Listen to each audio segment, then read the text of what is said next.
Welcome to the Pharmacy Inspection Podcast, where we discuss topics related to sterile and non-sterile compounding pharmacy in an effort to promote compliance and increase quality.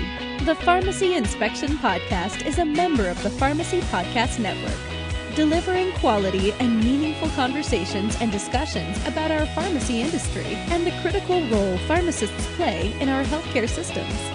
Learn more at pharmacypodcast.com.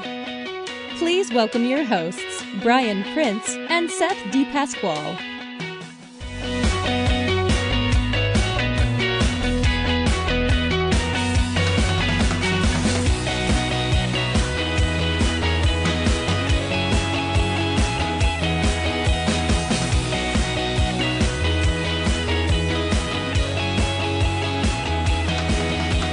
Hello and welcome to all of our compounding friends and colleagues, and welcome to another episode of the Pharmacy Inspection Podcast, where we discuss all things compounding in an effort to increase quality and safety in the compounding industry. Thank you for joining us on this milestone episode number 20. I tell you, time flies when you're having fun, and this podcast adventure has definitely been a lot of fun for Seth and I, as well as I hope it has been for you, our listeners. Let me first apologize to those of you who were anticipating a new podcast episode last week because, to say the least, it has been a busy week for everyone. We had two separate guests to interview and both had to cancel at the last minute because their pharmacy's business demanded their time, which we certainly understand. Also, Seth has been busy in the clean room because his compounding season is galloping forward, pun intended.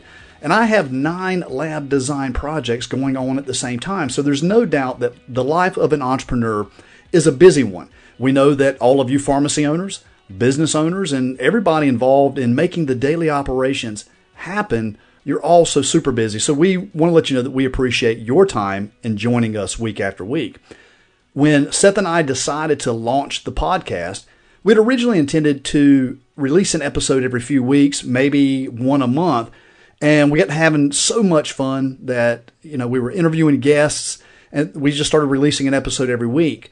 And our goal was to stay as consistent as possible. But like I said earlier, the life of an entrepreneur is busy. And so we appreciate you, our audience, understanding that it doesn't always happen that way. Regardless, this week's episode is going to be a conversation between Seth and I on a technical issue because we want to make sure that you, our audience of industry professionals, take away some piece of valuable information that will help improve the quality of your compounding pharmacy's business. And so with that being said, let's dive into this week's topic. Seth, you just released a new article on the pharmacyinspection.com website titled Ending Confusion, Endotoxin to Endospores.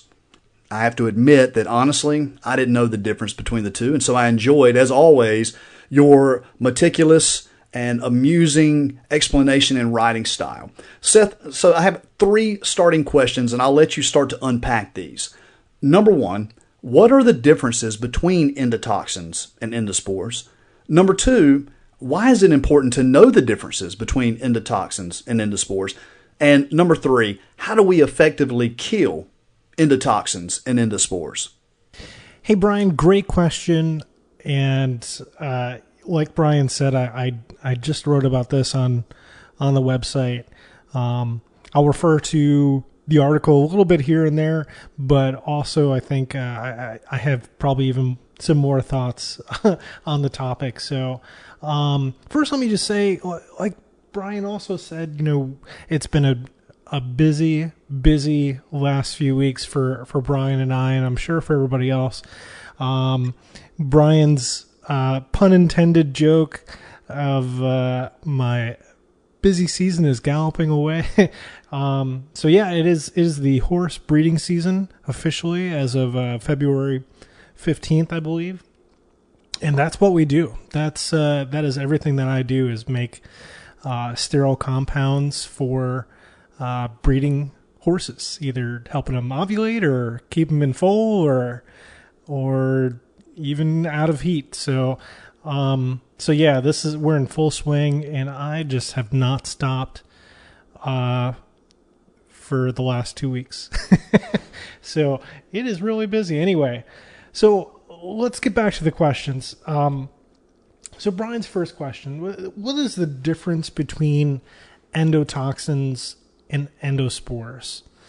Well, right off the bat, the biggest thing is that they're really they're from two different kinds of bacteria altogether. So, one is from a gram-negative bacteria typically, and another one's from a gram-positive. And the gram-negative, there's endotoxin in the makeup of the cell wall, and it's the part of the cell wall that's made up of lipopolysaccharides. And even if the cell is completely destroyed, endotoxin is broken up and distributed amongst everything else that it's in, and it still can have activity in the human body as a pyrogen. And if you don't know, pyrogen is just another word for a fever, basically. So it can have an activity and get your immune system working and in full swing, and the immunocompromised, that's of course not a good thing. If your immune system isn't working and you have something foreign in there, that could be a very bad end to your day. So, endospores, on the other hand, are typically from gram-positive bacteria, and I maybe said that wrong. Not from gram-positive bacteria. They actually are gram-positive bacteria that have been kind of put in starvation mode, and they turn into a spore. So a spore is basically it's another stage of the life cycle that if they're ever in less desirable conditions than what they would typically thrive in, they can do this whole really cool, neat trick where they become a spore and extremely resistant to being killed. So, yeah, really interesting. So on to your next question, why are each of these so important? And, for different reasons, they're really important. The endotoxin is really important because anything that we're reusing in the clean room, glassware, or even washing our hands, anything that comes in contact with water, there's a chance for endotoxin to be present. And, if we're not taking care of that prior to it being exposed to the product or the compound, then that could be a real issue. There are very fine lines there are endotoxin limits that we have to take in consideration when we're talking about injections, and those endotoxin limits are different whether we're talking about injection that might be going just in the muscle or into the spine. So obviously if it's an intrathecal injection, there's no immune system there, and you really have to be careful about any kind of foreign material getting into the spinal cord, because anything can be fairly disastrous for us. So depending on what that is, we can kind of figure out what the endotoxin limit is and do a little math calculation. That's all on pharmacyinspection.com under my post, Ending Confusion, Endotoxins to Endospores. So check that out to get the calculation correct. But the other thing with endospores is that that's also a really prevalent bacteria found in pretty much everywhere. Gram-positive bacteria are the majority of what we're going to be dealing with, contending with when we're inside the clean room. Comes from people, comes from soil, comes from it's everywhere. It's fairly pervasive. But that's not to say that every gram-positive bacteria is a spore-forming bacteria. There are definitely certain bacteria that are spore-forming and some that are not. It just happens to be that they're all gram-positive bacteria. So what we have to kind of look out for there is that when we're in our clean room, there's obviously going to be some bacteria in your clean room. That's just the nature of it. When we're bringing materials into the clean room and people are going to be in the clean room, there's going to be bacteria. And that's okay as long as we have control over the amount of bacteria that we're bringing in. So with endospores, you really have to think about, okay, so they come from gram-positive bacteria. If I'm doing my environmental sampling, I can kind of see what is in my clean room and what bacteria are typically present. And then if you're sending that the environmental sampling off to be identified, you're able to see whether or not those are spore-forming gram-positive bacteria in the clean room. And if they are, there's definitely ways to take care of that. Or better yet, there's ways to figure out maybe where they're coming from and see if we could prevent them from coming in the first place. Again, like I alluded to, that the fact that people and materials are coming in and out of the clean room, it's very difficult to say that there's going to be no bacteria present in the clean room at all. But the thing there is that we want to limit that as much as possible, through good gowning practices, through good hand washing technique, and just generally good aseptic technique in general, and good training for when we're in the clean room and not moving around really fast or jumping up and down or anything like that. You just want to be slow moving in the clean room, not making any excessive movements very quickly. The faster we move, the more particles we shed as people. So being mindful of that sort of stuff will definitely help contain some of the bacteria. But back to the point of the spores, if we do have spores in there, there are definitely ways to get rid of spores. Which brings me to the last question of how do we kill each of these things, or in the case of the endotoxin, how do we deactivate it so it's not going to have any activity? And each of those is a different answer, frankly, and it depends on what we're talking about. So if we're talking about endospores and them being in the clean room, obviously some of the typical methods that maybe we think of for sterilization are not going to work for in the clean room. We can't make the entire clean room into an autoclave or pack it up and put it in an oven to use heat of some kind to kill the endospores. Although that does work. You can kill endospores using an autoclave. However, like I said, you just can't use that trick for bacteria inside the clean room. So there's actually very specific things that can be used, disinfectants that are effective against endospores, and they're called sporicides. And sporicides are basically made up of hydrogen peroxide and acetic acid, or a combination thereof. And acetic acid, of course, is just vinegar. So anytime you have that really strong smell of vinegar in the clean room, that's what that is. That's your sporicide going in and killing all the endospores on the walls and floors, if there are any. So,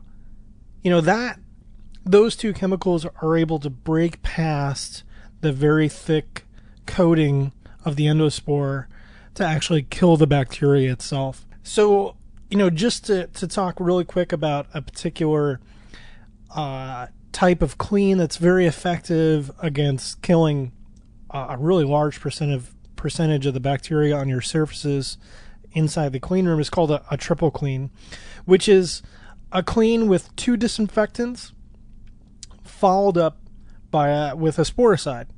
And so let me clarify one thing there. We have disinfectants that each of those, it honestly could be the same disinfectant that you're using. Typically, I think it is the same disinfectant you're using twice in a row. However, you have to observe and be mindful of the contact times. If the package tells you that you have to have a contact time of 3 minutes, 10 minutes, whatever, you have to observe that for all the surfaces in your clean room before you start the next disinfectant.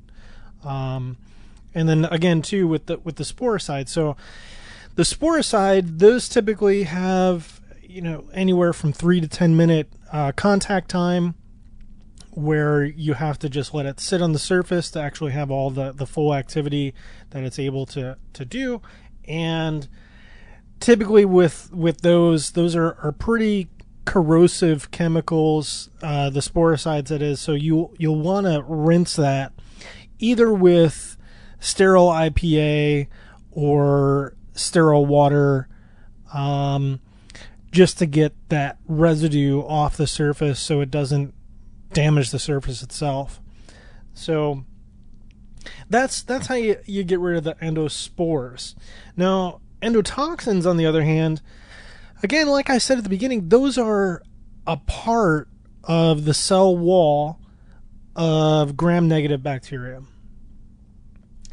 And even if you manage to destroy the gram-negative bacteria through cleaning or whatever, it could still, endotoxin can still be present. So how do you deactivate the endotoxin so it doesn't have any activity?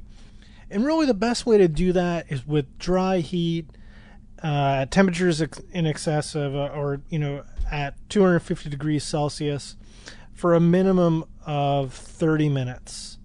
And let me just put a little asterisk there.